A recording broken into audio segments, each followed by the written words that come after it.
Dan pemirsa, untuk membahas mengawal sidang Ahok hari ini, saya sudah kehadiran dua narasumber kami, Pak Ihsan Abdullah, Wakil Ketua Komisi Hukum MUI. Selamat pagi, Pak Ihsan. Lama sekali tidak bertemu. Mbak Lofi. Baik. Assalamualaikum warahmatullahi wabarakatuh. Waalaikumsalam warahmatullahi wabarakatuh. Ada juga Pak Nicole Apriliando dan selaku pengamat hukum pidana. Sekali lagi, ini merupakan jelang sidang tuntutan dari terdakwa Basuki Cahayapurnama. Tadi kita melihat bagaimana hasil dari sidang Ahok ke-17.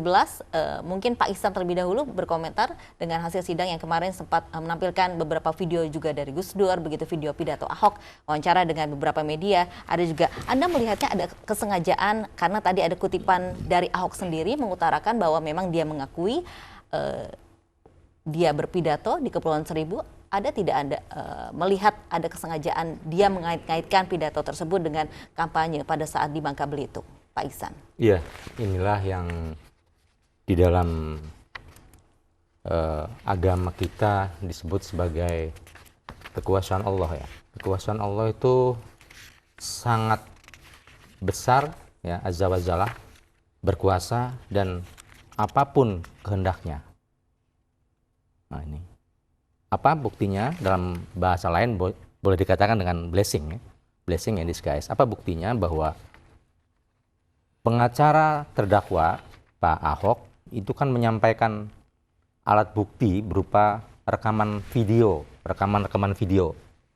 ya, yang juga sebaliknya sudah ditampilkan oleh jaksa penuntut umum ya, sudah menampilkan. Tetapi kemudian walaupun sudah ditandai beberapa alat bukti tadi, tetapi kemudian ketika dibuka itu ternyata bukan yang dimaksudkan oleh Pak Ahok sebagai terdakwa dan pengacaranya ingin memutar video Gus Dur ketika berceramah di Bangka Belitung saat terdakwa Basuki Cahayapurnama mencalonkan sebagai gubernur, tetapi pidato dari Pak Habib Rizik. Nah, inilah yang dimaksud dengan tadi. Kekuasaan Allah berkata. Ya, walaupun sudah ditandain. Nah, tapi oke lah. Ya, itu pertama yang ingin saya state bahwa apapun jika Tuhan berkehendak maka terjadilah. Nah, hari ini pada sidang yang lalu membuktikan bahwa itulah kekuasaan Allah. Yang kedua, Pak Ahok ya sebagai terdakwa dan pengacaranya selalu mengeksploitasi tentang Gus Dur sebagai orang yang dikatakan membela, ya kan? Nah, padahal yang kita tahu, kita makfum, Gus Dur itu dalam posisi harus ditempatkan pada posisi yang sebenarnya, bukan dalam posisi yang menempatkan hanya menguntungkan terdakwa saja. Contohnya begini, Gus Dur yang saya pahami dan saya maklumi, saya tahu ya bahwa Gus Dur sangat anti dengan tirani minoritas. Tirani minoritas adalah bentuk-bentuk ya, tiran ya yang dilakukan oleh minoritas. Nah, karena juga Gus Dur sangat anti dengan diktator mayoritas. Nah, itu satu. Kedua, Gus Dur sangat patuh dan taat dengan hukum. Tidak halnya yang ditunjukkan oleh Pak Basuki Cahayapurnama. Walaupun sekarang sudah terdakwa, dia masih enjoy dengan menampilkan arogansi kekuasaan di depan publik ya, depan masyarakat, yaitu apa? Dengan tidak ditaatinya beberapa kali putusan pengadilan tata usaha negara. Misalnya satu, putusan pengadilan tata usaha negara yang menyangkut ibu guru. Beliau sebagai kepala sekolah ya, Ibu Lastri kalau nggak salah namanya, di SMA 3 diberhentikan oleh Pak Ahok seketika. Dan ketika beliau melakukan tuntutan di peradilan tata usaha negara dan menang, apa yang terjadi? Tidak pernah mengembalikan posisi Ibu Retno ya kepada posisi semula. Bayangkan dengan Gus Dur yang amat patuh dengan hukum. Pernah beliau bersama saya nih, saksi hidup. Beliau datang ke pengadilan untuk menunjukkan apresiasi, untuk menunjukkan posisi beliau sebagai penghormatan terhadap pengadilan. Ini diputus aja nggak hadir. Bayangkan apalagi mau datang ke pengadilan. Kedua, kasus yang barusan reklamasi diputus oleh 3 putusan pengadilan tata usaha negara. Apa yang terjadi? Dia lawan pengadilan itu. Dimanapun di seantero dunia, ketika pengadilan tata usaha negara itu menjatuhkan putusan kepada pejabat publik, itu pasti dia akan mematuhi dan akan menjalankan putusan, bukan melawan putusan. Artinya berarti ada sesuatu yang tidak benar.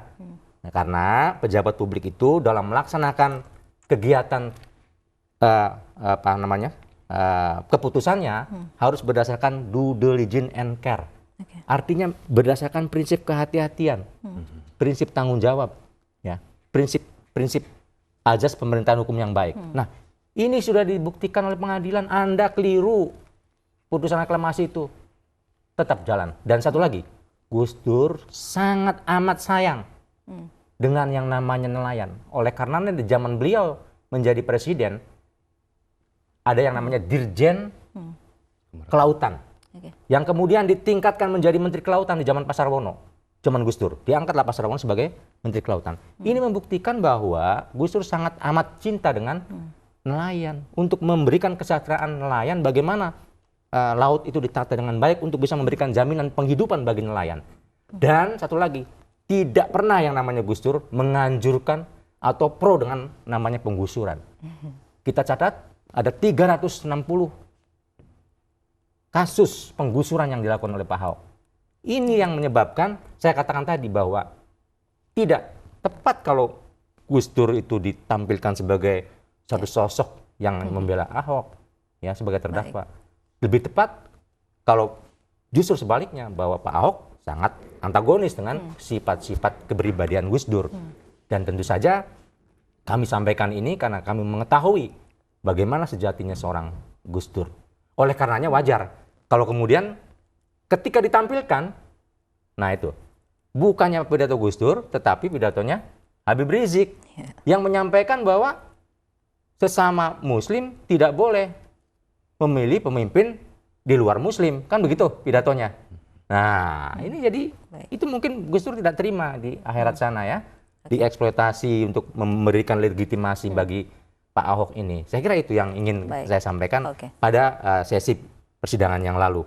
Baik, Pak Nikolai, mungkin menanggapi sedikit pernyataan dari Pak Ihsan, apakah memang Anda juga melihat selama ini Ahok berusaha melawan dari putusan pengadilan atas kasus-kasus yang menimpa? Dari beberapa kasus yang saya amati, termasuk kasus Ibu Guru Retno, kemudian reklamasi, memang ada semacam pertama inkonsistensi.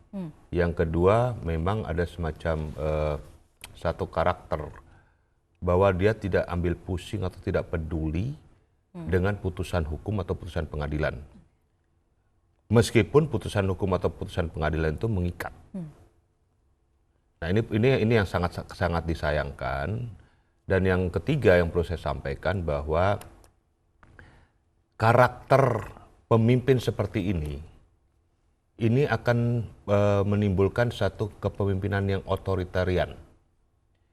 Kemudian pemimpin yang tidak taat atau patuh pada hukum.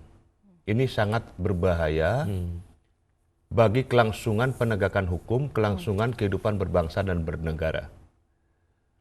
Oke lah, dia ingin menyatakan bahwa dia ingin melaksanakan pekerjaannya, programnya tanpa diganggu oleh apapun.